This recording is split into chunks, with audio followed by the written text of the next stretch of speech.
খাজা গায়রুনাথ বলছেন আমার জন্য রাজার উটের কেন কষ্ট হয়, হয়তো ফকিরকেই হোক, फकीर के हो। ठीक है जी, उठा समय बोलছেন ठीक है, राजा का ऊंट बैठेगा तो बैठे ही रहेगा, राजा का ऊंट बैठेगा तो बैठे ही रहेगा। जवान का गरीबी नवाजे, जवान गरीबी नवाजे लाज রেখে লিখছেন আল্লাহ। এই আল্লাহর হয়ে যাও, আল্লাহ তোমার হয়ে যাবে। তুমি আল্লাহর হও, আল্লাহ তোমার হয়ে যাবে। জবান হিলাবে তুমি, কাজ করবে আল্লাহ। জবান হিলাবে তুমি, কাজ করবে আল্লাহ। এবার উঠতে উঠতে বলছেন রাজা কা উট बैठेगा तो बैठे ही रहेगा, বসবে তো বসবে। ওখান থেকে উঠে আমার খাজা, হিন্দের রাজা খাজা মঈনুদ্দিন চিশতি আজমিরি সঞ্জিরি আলাইহি রহমতুর রিদওয়ান আনা সাগরের পাশে, এখনো সেখানে চিল্লাগা আছে। আনা সাগরের পাশে আমার খাজা গিয়ে বসে গেলেন। ওখানে গিয়ে বসে গেলেন, বলে কেন বসলেন? উজু করার জন্য পানির দরকার, ওখানে খাওয়ার জন্য পানির দরকার। আর ওই আনা সাগর থেকে পুরো আজমির নগরে সে সময় পানি বহন হতো, আজমির নগরে সে সময় পানি বহন হতো। আমার খাজা হিন্দ রাজা খাজা মঈনুদ্দিন চিশতি আজমিরি সঞ্জিরি আলাইহি রহমতুর রিদওয়ান বলে আমি আনা সাগরের পাশে গিয়ে বসে গেলাম। যখন বসে গেলাম সন্ধ্যা লাগলো, আর রাজার উট আসলো, আসার পরে সেই জায়গাতে বসলো। সকাল হলো, উঠ উঠে যাবি, কিন্তু উঠটা উঠে না। উঠে যখন উঠলো না, সমস্ত উঠ বসে রয়ে গেল।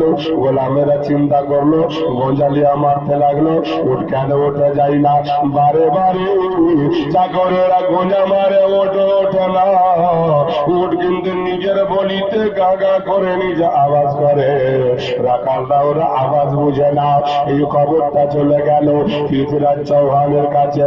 পৃথ্বীরাজ বলল, ওরে গোলামেরা বলো এমন কোন কাজ হয়েছে যে আমার উঠ ওঠে না? কি হয়েছে? বলে মেরে মেরে 4 জন 5 জন করে উঠটাকে ধরে ধরে উঠিয়ে নাও, যদি না উঠে তারপরে বলো। সমস্ত আপ্রাণ চেষ্টা করলো গোলামেরা, কোনো মতে উঠ উঠাতে পারলো না, কোনো মতে চাষ থেকে মাছ হলো না। মনে হচ্ছে উঠগুলোকে মাটির সঙ্গে জয়েন করে নিয়েছে। আল্লাহর ওলির জাবানের পাকার, আল্লাহর ওলির জাবানের পাকারে মাটি উঠকে ছাড়ে না, একেবারে চাষ থেকে মাছ করতে পারে না। দরবারে চলে গেল। হুজুর একটি কথাই একজন গিয়ে বলে, হুজুর একটি কথা, কি ভুল করেছি? বলে একটা বলে আছে, কালকে এখানে একটা আল্লাহওয়ালা ফকির ছিল, সে আল্লাহওয়ালা ফকির ওখানে বসেছিল, আমরা তাকে ওখান থেকে আপনার ভয় হটিয়ে দিয়েছিলাম, বলেছিলাম এখান থেকে চলে যান। বলে কেন না? এই জায়গাতে রাজার উঠ বসবে, রাজার উঠ বসবে। বলে বলে তোমরা বড় অন্যায় করেছ, আল্লাহওয়ালা ফকিরকে তালাশ করো, আর একটা কাজ করো, ওর কাছে ক্ষমা চেয়ে নাও। ওর কাছে ক্ষমা চাইলে অবশ্যই সেটা কাজ হবে। পৃথ্বীরাজ কি বলছে? ওর কাছে ক্ষমা চেয়ে নাও, আর ক্ষমা চাইবে তো কাজ হয়ে যাবে। যাও তালাশ করো। কোথায় গেছে ফকির বাবা? কোন জায়গায় গেছে ফকির বাবা? কোন দ্বারে গেছে? তালাশ করো। সমস্ত রাখালরা এরা নিজের মধ্যে আলোচনা করতে লাগলো, তালাশ করো তো ফকির গেছে কোথায়। এই পৌঁছাও ফকির আছে, রেখে তো ছলনা করতে হবে। কি ছলনা? ওকে গিয়ে বলবো, ফকির বাবা আপনি রহমদিল হয়, আপনি আমাদেরকে মারেন না, আমাদের চাকরি শেষ করিয়েন না, আমাদের উঠ বসেছে তো বসে গেছে, উঠে না। ফকির বাবা আমরা আপনাকে ওয়াদা করছি, আপনাকে আর কোনো কষ্ট দেব না, কোনো দুঃখ দেব না। কিন্তু এটা শিখিয়েছে পৃথ্বীরাজ চৌহান, ছলনা করবি হাকিকাতে নয়, ছলনা করবি হাকিকাতে নয়। হাকিকাতে ওর কাছে গেলে তো কলমা পড়তে হবে। বেশি দুশ্মনী করে যদি যাবি তো কলমা পড়ে নিতে হবে। আর যদি জাসুসি করবি, মুনাফিকি চাল করবি, মুনাফিক এদিকে এদিকে, বুঝতে পেরেছেন? একে বলে মুনাফিক। কোন জায়গাতে দুরূদ পড়লো আর কোন জায়গাতে বলছে হারাম, বুঝতে পেরেছেন? মৌলবি মৌলবি আপনারা না, এই মৌলবি আল্লাহ জাহান্নামে ভরবে। একটা প্লেট ভরবে থাকবে না, দুইজনকে থাকবি তো কেউ মারবে নাকি? হ্যাঁ, কেউ তো মারবে না। আমি গেছি দেওবন্দিতে জালসায়, একটা চলে গেছি না জানা কোনে কোনে গঙ্গারামপুরে, বুঝতে পেরেছেন? ওরা দুরূদ কিয়াম কিছু করে না, আমার চেহারা দেখে ওরা বুঝে গেছে যে ইনি তো কেমন আছে। আর কিছু লোক আমার নাম হ্যান্ডবিলে দেখে বুঝে গেছে যে সুন্নি আছে। দুই পক্ষ কিন্তু সুন্নি আছে, তো সুন্নিরা এসে বসে গেছেন, দেবন্দিরা এসে বসে গেছে। এবার ওরা আমাকে পড়তে হবে বলছে, হুজুর আপনি জালসা করবেন কিন্তু দুরুদ পড়বেন না। আমাকে আগেই বলছে হুজুর জালসা করবেন দুরুদ পড়বেন না। আমি বললাম আমাকে পোলাও ভালো লাগে, আপনি যদি ভাত দেন আমি খাবো। যার যেটা খাওয়ার সেটা খাবেই, আপনি কেন আমাকে বাধা দিবেন? আপনি করবেন না, করিয়েন না, আমাকে বাধা দিয়েন না। ভারতবর্ষ আজাদ, লোক নিজে নিজের ধর্ম করতে পারে, আপনি করবেন না, করিয়েন না, আমাকে বাধা দিয়েন না। আর যখন বাধা দিলেন, মানা করলেন, দুরুদটা আগেই পড়বো। মানা করতাম না, না পড়তাম, যখন বললেন যে পড়তে হবে না, তা আমার জন্য ফরজ, কারোর জন্য ফরজ না, আমার জন্য ফরজ। মৌলবি পড়। এবার দেখলাম যে মৌলবি তো পড়ে নিবি তো ঝামেলা হবে, বাইরে ধরে বান্ধব আমরা করা ওদের গ্রাম। বাইরে থেকে আমি এসেছি, পাবলিককে দেখতে পাচ্ছি বয়স্ক যেগুলো লোক সব কিন্তু সুন্নি, যত বয়স্ক লোক ছিল সব সুন্নি, নতুন কনভার্ট হলো ওরা, যারা নতুন জেনারেশন এরা কিন্তু পরিবর্তন। বলে কেন 20 রিকাত পড়বো, 8 রিকাতে কাম চলছে, 20 রিকাত কেন করবো? 8 রিকাত তারাবি নেই, 8 রিকাত তাহাজ্জুদ আছে। কি আছে? তাহাজ্জুদ। ওইটা বুখারী শরীফে হাদিস দেখাচ্ছে যে রাসূলুল্লাহ লেখা আছে এইভাবে যে রমজান হো ইয়া গায়রে রমজান, रमजान हो या गहरे रमजान, नबी 8 रिकात पढ़ते थे। नबी 8 रिकात কাছে বলুন, তারাবি কোন মাসে হয়? রমজানে। রমজানের বাইরে হয় না, এগুলা মাসে হয় না। তো নবী এগুলা মাসে 8 রিকাত পড়তেন, আর রমজান মাসে 8 রিকাত পড়তেন। বলে ওটা কি পড়তেন? তাহাজ্জুদ পড়তেন। এই জন্য এই মাসে পড়তেন, রমজান মাসেও তাহাজ্জুদ পড়তেন। এই জন্য রমজান হো या गैरे रमजान, दोनों में मेरे आका 8 रिकात पढ़ते थे। 8 रिकात और 3 रिकात কত হলো? 11 রিকাত পড়তো। একটা দুরুদ পড়তে লাগলাম ওখানে, সবাই পড়লো, দেওবন্দিরা পড়লো, সুন্নিরাও পড়লো। বলে পড়বি না, আমার নবীর দুরুদ পড়বি না, কার দুরুদ পড়বি? ওলমা যখন স্টেজে বসে বলছি কোটি কোটি দুরুদ পাক আমার নবীর উপরে অবিতীর্ণ হোক। একটা মৌলবি বলছে, তাবলীগী মৌলবি, যে কোটি কোটি দুরুদ পাক নবীর উপর অবিতীর্ণ হোক। আমি বললাম কোটি কোটির মধ্যে কোটি তো গণাতে হবে না, 100 গনিয়ে দিত। 100টা দুরুদের নাম বল, কোটি গুনতে হবে না। বলছিস কোটি আর মুখে কোটি বললি, পড়ছিস কয়টা? কয়টা পড়ছিস? তখন দুরুদ পড়লাম, সাল্লাল্লাহু আলাইহি ওয়াসাল্লাম, সাল্লাল্লাহু। এটা দুরুদ কি দুরুদ নয়? এটাও দুরুদ, এটাও দুরুদ। তো ওরা এটাকে দুরুদ কিন্তু ইনকার করবে না, ফট করে পড়তে লাগবে। বলুন সাল্লাল্লাহু আলাইহি ওয়াসাল্লাম, সাল্লাল্লাহু আলাইহি ওয়াসাল্লাম। শাহে মদিনা, শাহে দু আলম, শাহে মদিনা, শাহে দু আলম, সাল্লাল্লাহু। বলুন সাল্লাল্লাহু আলাইহি ওয়াসাল্লাম, সাল্লাল্লাহু আলাইহি ওয়াসাল্লাম। সবাই দুরুদ পাক পড়লো আর নেকিতে ভরপুর হলো। প্রথম আমাকে দিয়েছিল, আমি জালসা করে দুরুদ পরে বেরিয়ে চলে আসলাম। খাজা গরিব নওয়াজের দরবারে ওরা সকলে গানাতে বিনতি করে, হুজুর যারা আল্লাহ ওয়ালা হয়, যারা আল্লাহ ওয়ালা হয় তাদের দিল বড় নরম হয়, হুজুর একটু দোয়া করে দেন, আমাদের ওট যেন উঠে যায়। যদি না উঠে আকা তো আমাদের চাকরি থেকে বাদ দিয়ে যাবে, আমাদের ছেলে বিয়ে না খেয়ে মরে যাবে। আল্লাহ ওয়ালারা এরকম হয় না হুজুর। খাজা গরিব নওয়াজ বললেন, যখন এত কানতি মিনতি তোমরা করো, তোমরা যখন এত করো, যাও যাও যাও। আমি বললাম যাও, রাজার উট উঠে গেছে। এদিকে খাজার জাবান হিলল, ওদিকে রাজার উট উঠে গেল। এরা ধরতে ধরতে যাইতেছে, ওর কিন্তু একেবারে ঝড় করে উঠে গেছে। বুঝতে পারা গেল রাজার কাছে সংবাদ পৌঁছিল।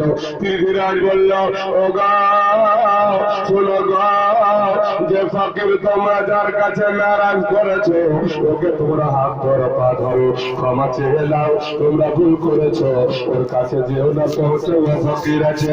রাজার মন এরকম করে তাকে দাওয়াত করবো, তাকে ডাকবো, আর ডাকার পরে তাকে নিস্তেনাবুদ করে দেবো, তাকে মেরে ফেলে দেবো। আল্লাহ আকবার কবিরা।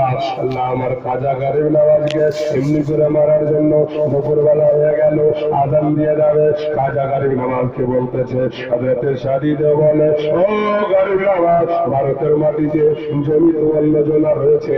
আমি যখন মুসলমান হয়ে গেছি, কলমা পড়ে নিয়েছি, আমি আপনাকে বলি ওটা জমিন আমার আছে, ওই জমিনটা আমি আপনাকে দিয়ে দিলাম, আপনাকে দান করে দিলাম। এই জমিনের প্রতি আপনি মসজিদ আপনি তৈরি করুন। শাদি দে শাদি দেও, তুমি যে মসজিদের জন্য দান করে দিলে। খাজা আমার হুজুর জন্য পানি আনতে চলেছেন। আনা সাগর থেকে চারিন্দা পানি পান করবে, আনা সাগর থেকে গরু পানি পান করবে, আনা সাগর থেকে উট পানি পান করবে, আনা সাগর থেকে ঘোড়া পানি পান করবে, আনা সাগর থেকে কুকুর বিলায় পানি পান করবে, কিন্তু আল্লাহ ওয়ারাকে পানি দিবে না। পৃথ্বীরাজ পাহারা বসিয়ে দিল। এই ফকিরকে এই ভারত থেকে দূরে সরিয়ে দিতে হবে রে। কষ্ট যদি না দিয়ে এরা পালাবে না, আর যদি না পালা ভারতের মাটিতে ইসলামের ঝান্ডা এরা প্রচার করে যাবে, ইসলামের ঝান্ডা প্রচার করবে।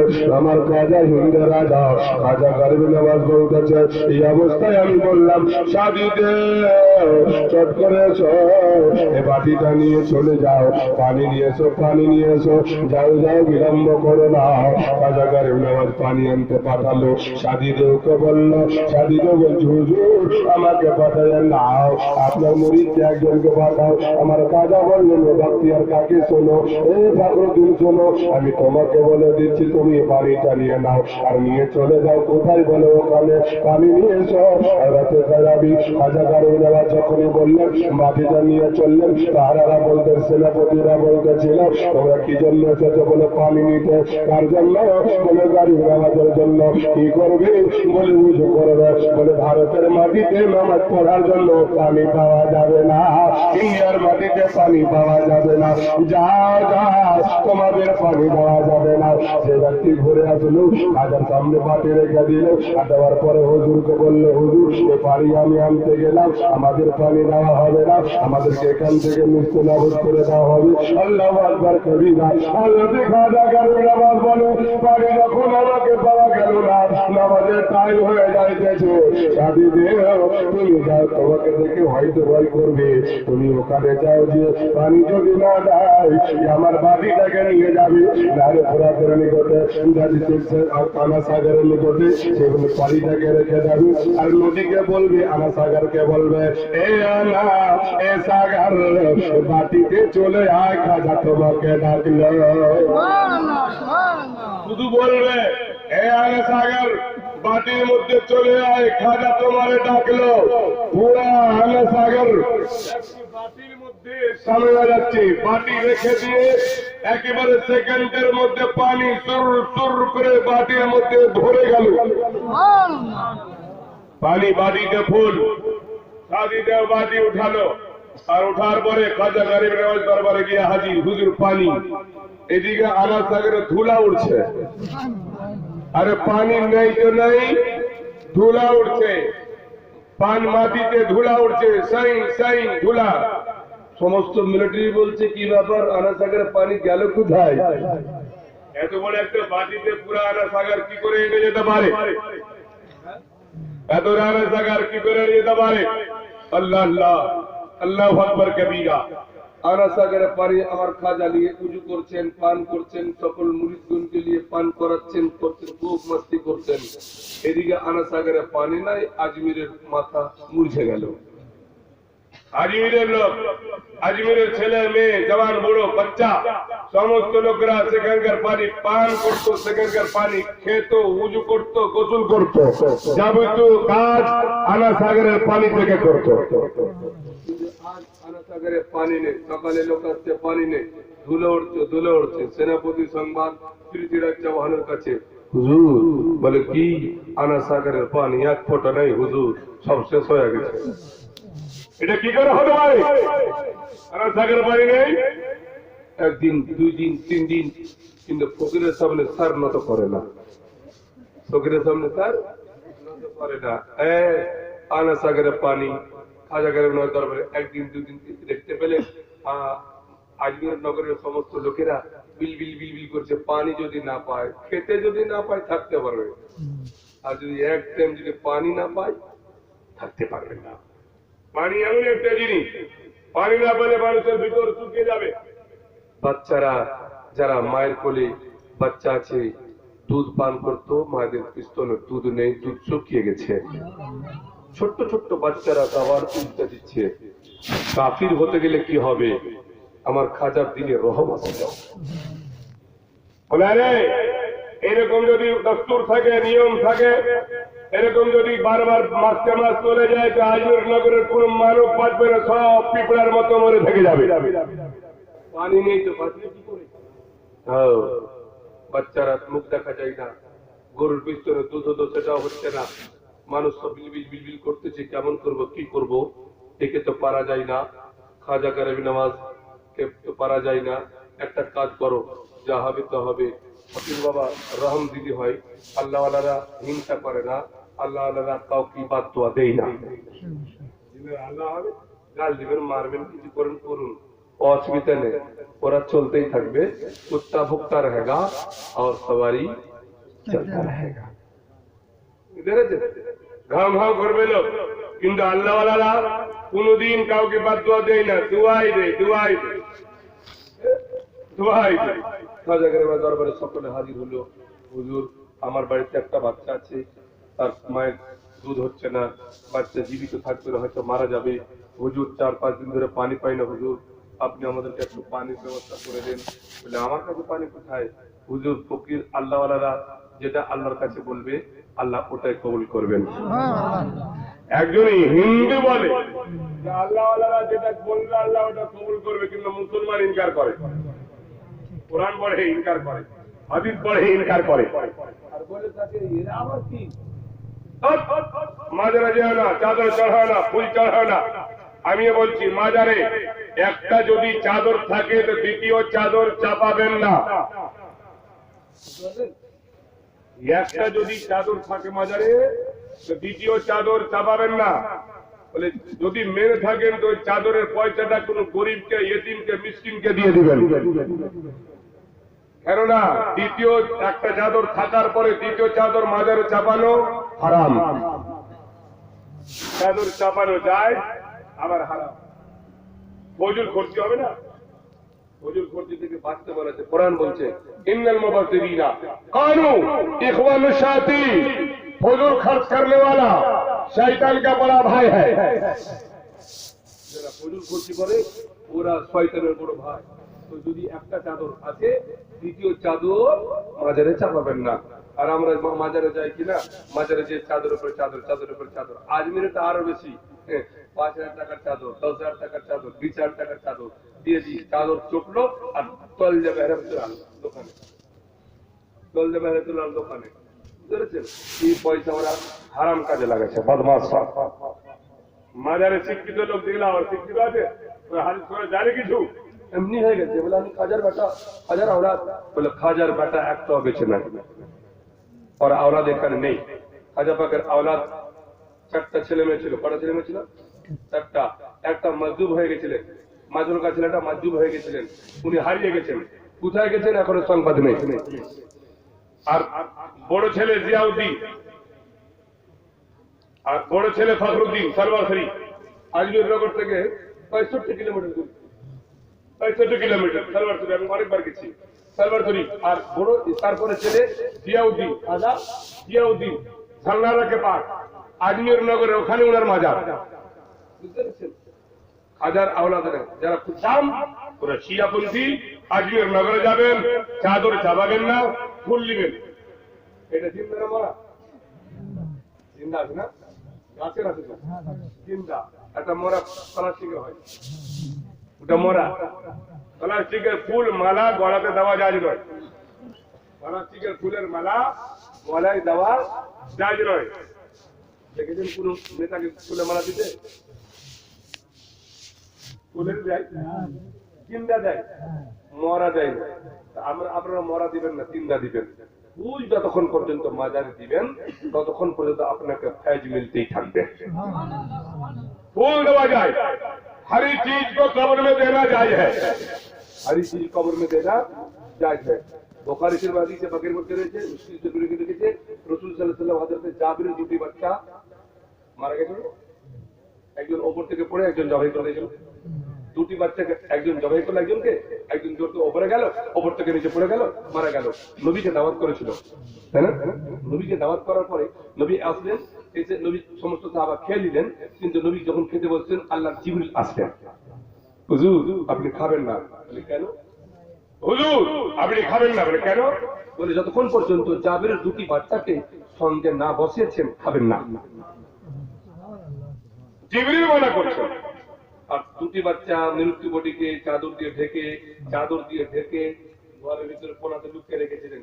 যদি নবী জেনে তো নবী খাবেন না, জানলে নবী খাবেন না, লুকিয়ে রেখেছেন।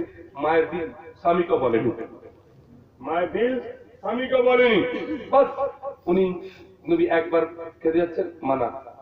জাবির স্ত্রীকে বলছেন বাচ্চা কোথায়? বলে বাচ্চা হুজুর ময়দানে খেলতে গেছে। বাহানা করে দিলেন, ময়দানে খেলতে গেছেন। হুজুর আপনি খান, যদি জেনে তো নবী খাবেন না। আর নবীর জন্য সামিয়ানা, নবীর জন্য দাওয়াতখানা, নবীর জন্য সবকিছু করেছি, তা আবার খেয়ে দিয়েছেন, নবী খান নাই। হুজুর আপনি খান। নবী আবার খেতে লোকমা উঠাচ্ছেন, মুখে যাবে লোকমাটা, জিবরিল হাজির। হুজুর না আপনি খাবেন না, আপনার খেতে মানা আছে। যতক্ষণ পর্যন্ত বাচ্চা দুটিকে নিজের পাশে না বসেছেন ততক্ষণ পর্যন্ত খাবেন না, খাবেন না। আবার ডাকে জাবির, হুজুর তোমার বাচ্চাকে নিয়ে চলো, তো খাবো না। আবার স্ত্রীর কাছে গেলেন, জাবির বলছে আমার বাচ্চা দুটি কোথায়? স্বামী কি বলবো গো স্বামী, অনেক দূর চলে গেছে, অনেক দূর চলে গেছে, হয়তো এখন আর আসতে পারবে না। নবী খিদে আছেন, নবীকে খেতে বলবেন। বলছেন যে মারা গেছে, অনেক দূর চলে গেছে। রাসূল তৃতীয়বার আবার লোকমানে যাবেন, আবার জিবরিল এসে হাজির, হুজুর আপনার জন্য খাওয়া হারাম। যতক্ষণ পর্যন্ত আপনি দুটি বাচ্চাকে সঙ্গে না করবেন আপনি খেতে পারেন না। নবী লোকমা রেখে দিলেন, জাবিরকে ডাকলেন, জাবির শোনো, আমি অতক্ষণ পর্যন্ত খাবো না যতক্ষণ পর্যন্ত দুটি বাচ্চাকে তুমি আমার সামনে হাজির না করেছ, আমার সামনে হাজির না করেছ। চিন্তায় পড়লেন, বিবিকে গিয়ে বললেন। বিবি অন্যদিন ঘরে নিয়ে বলছেন, ওগো আমার স্বামী, ওগো আমার সাতাজ, ওগো আমার মাথার তাজ, আমি আপনাকে বলিনি গো স্বামী, কেননা আমার বাড়িতে মেহমান যাহার বাচ্চা এসছেন, আমার ভাগ্য কত উঁচু। আর নবী যদি এটা কথা বলে দিয়ে বাচ্চা মারা গেছে, নবী আমার খাবেন না, এই জন্য বলছি না। স্ত্রী কি বললে তুমি? বলে আমার দুটি বাচ্চা মৃত্যুবরণ করে গেছে। কোথায়, কোন জায়গায়? বলে বাড়িতে। কোথায় রেখেছো? স্বামীকে বলেননি। বলে ভিতরে নিয়ে গিয়ে দেখাচ্ছেন দুটি বাচ্চা একই চাদরের তলে শুয়ে আছে, দুটি বাচ্চা একই চাদরের তলে। নবীর দরবারে দুই স্বামী স্ত্রী এসে দাঁড়িয়ে গেছেন, আসসালাতু ওয়াসসালামু আলাইকা ইয়া রাসূলুল্লাহ, আসসালাতু ওয়াসসালামু আলাইকা হাবিবাল্লাহ। হুজুর গো আপনি খান, আমার দুটি বাচ্চা জীবনে বেঁচে নাই, মৃত্যুবরণ করে গেছে। নবী আমার দাস্তারখান থেকে উঠে গেলেন, আর ঢুকে বলছেন, জাবির কোথায় আছে বলো, তোমার দুটি বাচ্চা কোন জায়গায় আছে বলো। ঘরের ভিতরে নবী নিজের কালি কামলিওয়ালা চাদরটুকু নিয়ে ভিতরে ঢুকলেন, আর ঢোকার পরে চাদরটুকু দুটি বাচ্চার গায়ে রেখে দিয়ে বললেন, কুম্বাইজিল্লাহ, আল্লাহর আদেশে জীবিত হয়ে যাও। যেমন বাচ্চারা খেলতে খেলতে ঘুমন্ত অবস্থায় ঝট করে উঠে যায়, জাবিরের দুটি বাচ্চা মৃত্যু বাচ্চা নবী আমার জীবিত করে উঠিয়ে দিলেন। বলুন সুবহানাল্লাহ। দুটি বাচ্চার আঙুল ধরলেন, একটা এদিকে ধরে নিজের দাস্তারখানে বসালেন, নবী নিজের হাতে খাওয়ালেন। সাহাবাকে বলেছিলেন, শোনো, রাসূলুল্লাহ চাদর দিলেন, তো চাদর দিয়ে বললেন, কুম্বাইজিল্লাহ, আল্লাহর আদেশে জীবিত হয়ে যাও। নবী মৃত্যুকে জীবিত করেছেন। নবী মৃত্যুকে জীবিত করেছেন। রাবি বলেছে মুসলমান, রসুলের কায়রাত সাহাবাকে বলেছিলেন খাবে বটে, মাংস খাবে বটে, কিন্তু হাড্ডি চাবাবে না, দাস্তারখানে হাড্ডি রেখে যাবে। সমস্ত হাড্ডি রেখে দেওয়া হলো, খাবার দেওয়া হয়ে গেল। 1200 জন কিংবা 1500 জন সাহাবা খেয়ে নিয়েছিলেন। মাংসর গায়ে হাড্ডি ঢুকে দিয়ে চাদর লেপটা দিলেন আর বললেন কুম্বাইদিনিল্লাহ, যেমনকার বাকরা ছিল খাসি ছিল তেমনিকার খাসি তৈরি হয়ে গেল। আল্লাহু আকবার, ইয়া রাসূলুল্লাহ, জিন্দাবাদ জিন্দাবাদ রসুল আজম সরওয়ারে কাউনে মক্কা। সেখান থেকে রাবি বলেছে চাদর চড়াতে গেলে তুমি কেরামত জাহির করতে পারবি, কিন্তু চাদরের নামে হলে সুন্নাত। আলা হযরত বলতেছেন মেরে রাজা সচ্চে রাজা প্যারে রাজা ইশকে রাজা আহমদ রাজা বলছেন চাদর যদি থাকে চাদর চাপাবেন না, যদি না থাকে তো চাপাবেন। মেনে নিয়েছেন গ্রামে গরিব মিসকিন ফকির বাচ্চা বাচ্চি রয়েছে, ওদেরকে ওই টাকাটার বস্ত্র দিয়ে দেন, ওর চাইতে বেশি নেকি পাবে, ওর চাইতে বেশি নেকি পাবে। রসুল আজম সরওয়ারে কাউনে মক্কা জনাবি মুহাম্মদুর রাসূলুল্লাহ সাল্লাল্লাহু তাআলা আলাইহি ওয়াসাল্লাম আমার খাজা করে নওয়াজ এই পানির জন্য ওরা সব আমার খাজার নিকটে এসে হাজির হয়ে গেছে, খাজার নিকটে এসে হাজির হয়ে গেছে। এই সমস্ত লোকেরা জোরাত করছে হুজুর ক্ষমা করে দেন, হুজুর ক্ষমা করে দেন, আকা ক্ষমা করে দেন। নবী পাক সাল্লাল্লাহু আলাইহি ওয়াসাল্লামের গোলাম খাজা মুর্শিদ চিশতি বলছেন বাস বাস ক্ষমা করে দিলাম, রহম দিন। গ্রামের বাচ্চারা কি অপরাধ করেছে, মাসুমরা কি অপরাধ করেছে, আমার খাজা কারখানা রহম দিন ছিলেন। মির্জি বলছেন আব্দুল্লাহ এই পানিটা নিয়ে নাও, আর পানিটা নিয়ে গিয়ে আব্দুল্লাহ তোমারে বলি যাও যাও যাও চলে যাও ওখানে নারে আনার সাগারে, ওখানে গিয়ে বোতলটা উল্টে দাও, আমার বাটিটা উল্টে দাও, যাও পানি ভরে যাবে। অল্পটা পানি ছিল, সামথিং কুঞ্জুম থোড়া থোড়া অল্পটা পানি ছিল। এই পানিটা নিয়ে গেল আর ওখানে গিয়ে আনার সাগারের কোনার কিনারায় এমনি করে উল্টে দিলেন, আর সেকেন্ডে আনকে আনের মধ্যে পুরো আনা সাগর লাভালাভ হয়ে গেল। বলুন সুবহানাল্লাহ, পুরো আনা সাগর ভুলে গেল। যখন দেখতে পেল সংবাদ ছড়িয়ে গেল, জানো গো আনা সাগর নিকট একজন ফকির আছে, সে ফকিরটা যেটাই করছে সেটাই হয়েছে, আগে দেশে দাঁড়িয়ে দিতে হবে, একে রাখতে হবে না। খাজা গরিবী নামাজ পড়ছিল, নামাজ আনা সাগরের পাশে নামাজ পড়তেছিল, আল্লাহর ধ্যানে মগ্ন ছিল। আর যখন ধ্যানে মগ্ন ছিল খাজাকে এখান থেকে তাড়িয়ে দিতে হবে, বলে কোথায় তাড়াতে হবে, আনা সাগরের পানি নাপাক হয়ে যাবে, আমাদের দেবতা নারাজ হয়ে যাবে, মুসলমান যদি পানিকে ছুঁয়ে নাই তো নোংরা হয়ে যাবে। এদের বক্তব্য কিছু কিছু ওই রকম মিজাজের লোক এখনো ভারত আছে। যদি কোন মুসলমান টিউবওয়েলে মুখটা লাগিয়ে দেয়, রাস্তা পথে হিন্দুরা 2-4 বার ধুইবে তারপরে পানি পান করবে।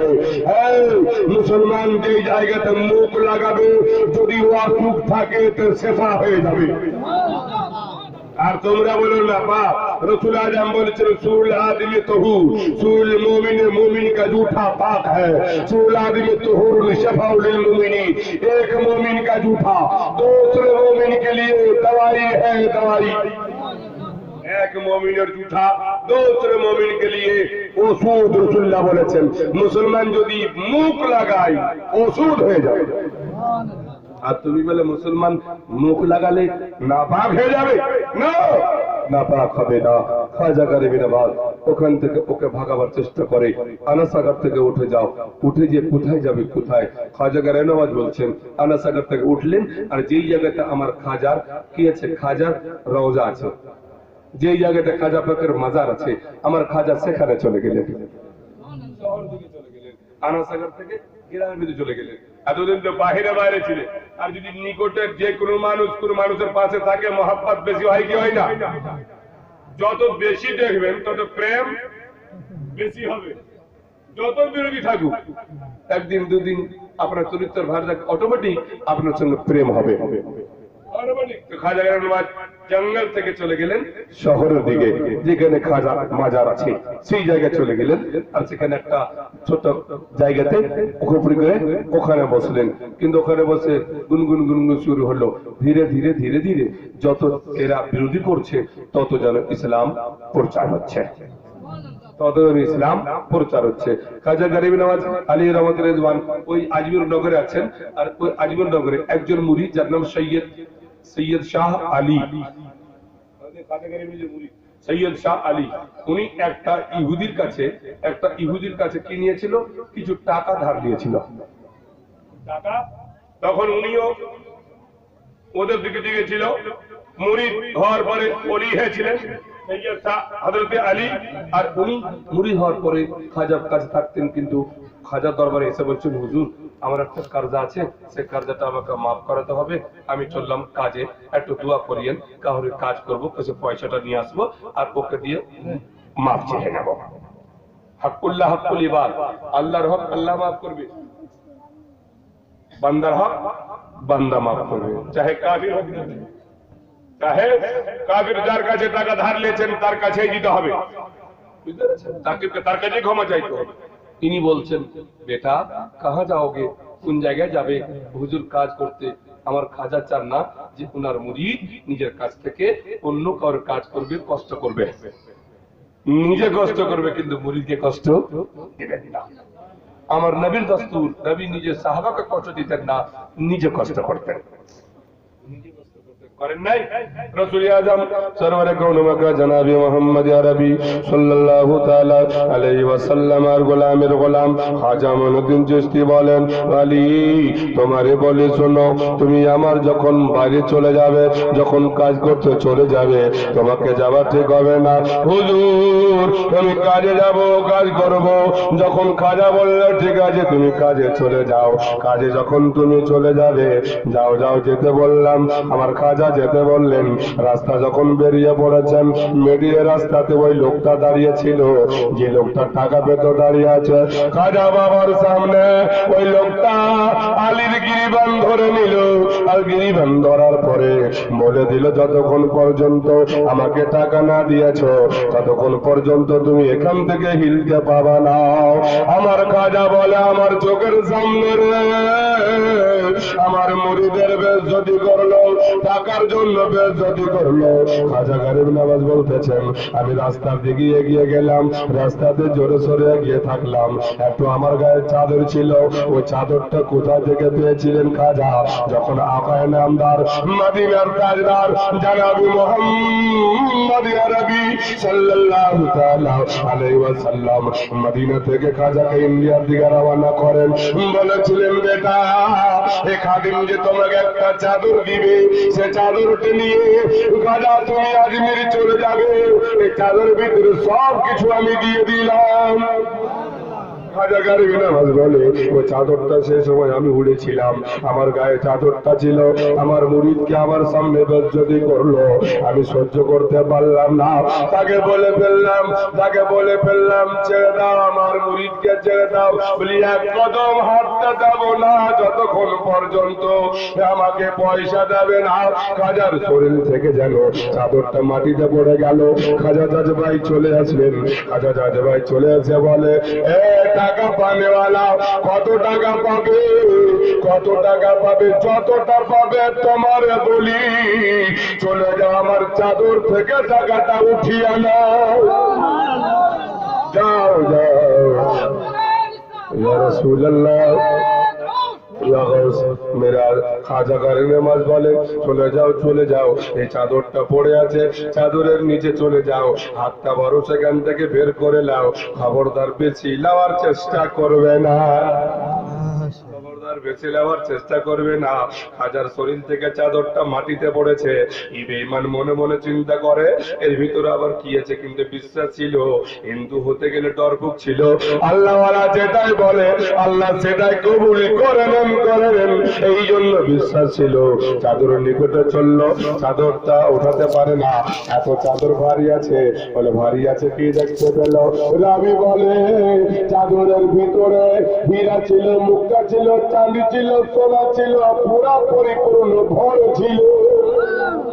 হীরা রয়েছে, মুক্তা রয়েছে, সোনা রয়েছে, চাদরের ভিতরে সম্পূর্ণ হীরা চাঁদি মুক্তা ভরে রয়েছে। চাদরের ভিতরে আত্মা বললো, ওর লোভ হলো, হীরা নিয়ে নিব, চাঁদি নিয়ে নিব, আমি যে আমাকে যা নিতে বলেছে আমি তাই নেবো। চাদরটা পুরা চুরি করার চেষ্টা করলো। বেঈমান ইমানের যার অন্ধকার, সে ইমান বুঝে না, চাদরটাকে নিয়ে যাওয়ার চেষ্টা করলো, চাদর উঠাতে পারে না, টাকা উঠাতে পারে না, চাদর জামাই ছাড়বে, চাদর তাকে ধরে নিয়েছে। চাদরটাকে ধরে নিয়ে যায়, চাদরটাকে ছাড়ে না, চাদর থেকে হাত ছুটাতে পারে না।